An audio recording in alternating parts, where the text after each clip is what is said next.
টানা বৃষ্টি ও ভারতের উজানের পানিতে দীর্ঘদিন ধরে পানিবন্দী হয়ে আছে বিভিন্ন জেলার বাসিন্দারা। অল্প কিছু এলাকাতে পানি কমলেও দুর্ভোগ এখনও কমেনি।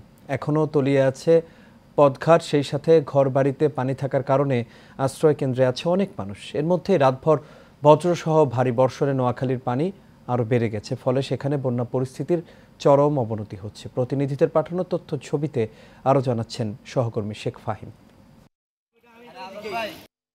নোয়াখালীতে বন্যা পরিস্থিতির আরও অবনতি হয়েছে।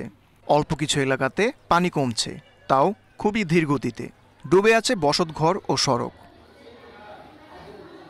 নোয়াখালীর ৮ উপজেলার ৮৭ ইউনিয়নে প্রায় ২.৫ লাখ মানুষ পানিবন্দী হয়ে আছেন। আতঙ্ক বাড়ছে পানিবন্দী ও বানভাসীদের। আমাদের বাচ্চাদের ঠান্ডা লাগিয়ে রয়েছে, আমরা নিজেরা খাওয়া দাওয়া পাচ্ছি, বাচ্চাদের কোনো খাওয়া দাওয়া পাচ্ছি না।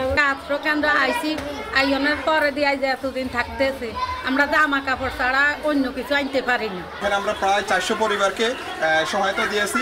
বন্যা কবলিত এলাকা থেকে এনে তাদের ঘর বাড়ি পুরোটাই ডুবে গেছে। অবশেষে বিপদসীমার নিচ দিয়ে প্রবাহিত হওয়া শুরু করেছে কুমিল্লার গোমতী নদীর পানি। পরিস্থিতি উন্নতির দিকে যাচ্ছে।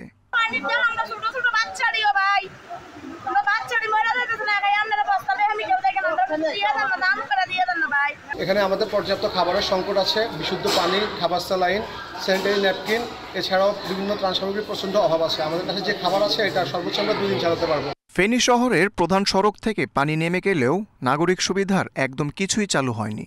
1 সপ্তাহ পরও নেই বিদ্যুৎ, ইন্টারনেট, গ্যাস সংযোগ, শুধু পানির পরিমাণ কমেছে। Sheikh Fahim, Asian television.